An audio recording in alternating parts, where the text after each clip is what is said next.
I'm going to show you how to use F.Terim, a position-based manager with 4 attacking midfielders and a lone striker up top. This is a very patient and defensively capable formation. Also, according to YouTube statistics, only a few people who have watched my videos are actually subscribed.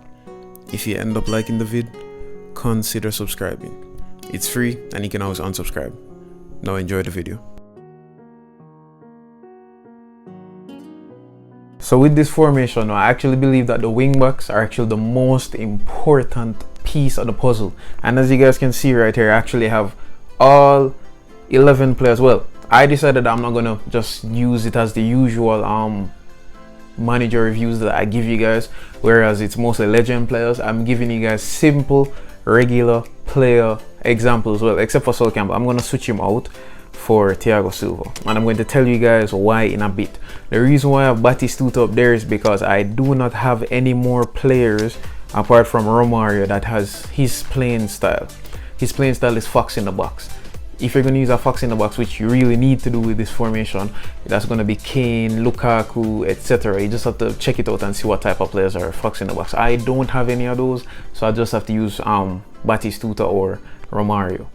As you guys can see here, this is a very weird formation because I can have it as 4 attacking midfielders. So at the end of the day, I'm actually going to change this to more suited, because having 4 attacking midfielders isn't really it. It's going to actually allow your player to get tired more easily, and they're going to be out of position, which is going to, you know, cause a hole inside of your midfield. So this formation is very unique. I took a liking to it because I was saying to myself, wow, there's a formation with 4 attacking midfielders. That's very unique. Well, obviously we're not going to use all 4 attacking mid. So let's look at his playing style now. It's a 4-3-2-1, as obviously you guys can see. Attacking style is a possession ball game. It's same thing for both offensive and defensive tactics. It's, you know, possession ball game, central, short pass, build up, and flexible. So the long passes, it doesn't really work. You know, you can try it, but it doesn't really work. You can't long ball spam with this formation, sadly. The players that you have, they just don't make the runs that you need unless it's probably the whole player. I'm going to get to that later, but yeah, as I'm saying, flexible, frontline pressure, center, and it's very aggressive. As it relates to this formation is very good defensively, and with the type of players that I'm going to tell you to use, this is why it's going to become even better defensively. It's just up to you to make the right calls and switch the right players and, you know, defend properly. If you guys want me to make a defending tutorial, I can. Just tell me down in the comments. I'll spend time and make a defending tutorial for you guys, because, you know, I'm here for you guys. So yes, it's the same thing for both offensive tactic and defensive tactic. So let's just get straight into the type of players that you guys need. First type of player that you need is a defensive goalkeeper. The reason why I say defensive goalkeeper is because with this line, no long balls are going to surpass your defense once you know how to counter a long ball, meaning that once you know how to play a long ball from actually getting over, because eventually certain long balls are going to get through. So I prefer to use a defensive goalkeeper because he's actually planted and he doesn't move off of his line unless you want him to move off his line. Majority of the time, offensive goalkeepers move off of their lines and then they get chipped or whatever, or a simple pass past them, because while they're running out they cannot go down and dive and whatever, so that's how easily goals go. So yeah, I prefer to use a defensive goalkeeper. So I have Neto, and on the bench I have I cannot pronounce his name, but I hope you guys are seeing it. Your wingbacks are very important. You need 2 offensive wingbacks, 2 offensive fullbacks, 2 offensive wingbacks. I don't know what you want to call them, but that's just what you need.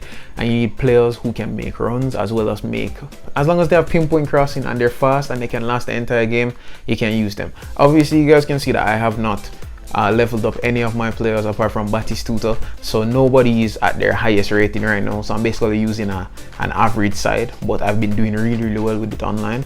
As it relates to the center back, now you need a center back pairing of extra frontman and a destroyer. You can use a build-up player and a destroyer. I just like to use the extra frontman because Ake is just a gem for me, and he's there to make some very good aerial interceptions. You see, as it relates to Thiago Silva now, Thiago Silva is not the fastest player, but he's a destroyer. So anything on the ground, he will intercept. Anything over his head, he cannot run back in time. So if he's going up against an Mbappe or whatever, yeah, forget about it. Ake has to be the one to get through on that.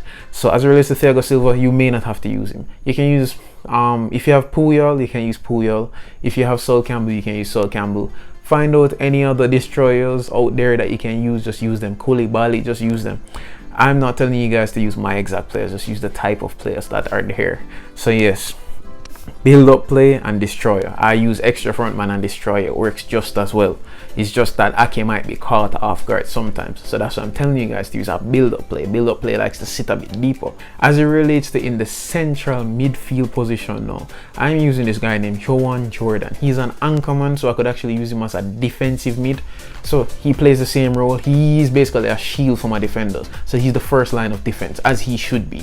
So I use him there. Very good.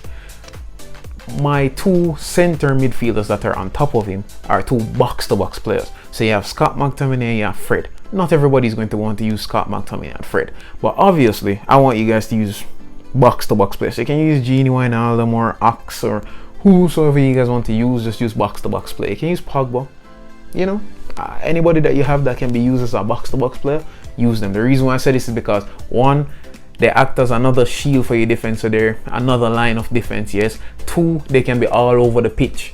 They're running from end to end, which is very effective. You need players that are making different runs so that, one, it can confuse the opponent, and two, you can get more opportunities to score goals. So I use Fred and Scott McTominay. Obviously, I can use Pogba, but I just decided to use these two instead. I like to use the little, like, low-rated players because they have a lot of potential. The two attacking mid forwards now, or attacking midfielders. We all know that I make that error, but it's just my thing. I like to say attacking mid forward, defensive mid forward, central mid forward. That's just my thing. So if you guys hear me say, at least you know what it means, you know. I could say it all day. It's just a part of me because I've been saying it for years and nobody has really corrected me. I know that I'm being corrected. It's just too far, you know. So I try to make an effort to whatever, but it happens. It just happens. My two attacking midfielders now, they're whole players. The reason why I'm using whole players is because, yes, attacking midfielders, they can go to the wing and whatever, but this is a formation that attacks central. But when you attack central, it goes straight to Batistuta. He doesn't have any options on the left and the right. If you use regular attacking midfielders, which would be like the number 10s like Maradona and Ronaldinho, they would be more pressed backwards. At least the whole players now would make runs so that, you know, Batistuta either has a cheeky pass at the back, or due to the options that your opponents see running, they would say, you know what, let's go and trap those runs. Batistuta just turn that one defender and take a shot. Simple as that. As I said, yeah, striker up top must be a fox in the box. It has to be a fox in the box. The reason why I say it has to be a fox in the box is because a fox in the box, he runs into spaces. So you have to create spaces for him. As a poacher, the poacher is very predictable and he's not that effective. Fox in the box is just, you know, play it off here, but he's more advanced. In my opinion, he's more advanced than the regular poacher. So you guys can test that poacher there, but he'll be making so much runs forward that the gap, you know, won't be there. A fox in the box lurks in the box and waits for an opportunity to get a shot. So he will more, you know, sit a little bit deeper than a poacher. So it all depends on you guys. The poacher gonna leave a little gap in the up top, but at the same time, the whole player, I guess, can, you know, compensate for that. So it all depends on what you guys like still. That's basically all of the players that I really have for this formation. Basically, as I say, you just need a player that can, because the thing is, alright, you see with your fox in the box, most of the fox in the box players that are in the game, like Kane, Lukaku, Romario, Batistuta, they're all good from outside of the box. They're all good at heading. They're all good at, you know, taking finish shots and all those lovely stuff. So they have everything. That's also, they're kind of like advanced, and seeing that there's so much of a target, the defenders just have to keep an eye on them, and they're gonna draw attention away from the defenders, which gonna lead Donny van de Beek or Valverde or Vasquez or whatever my attacking midfielder name is, and they know they go score like a cheeky goal.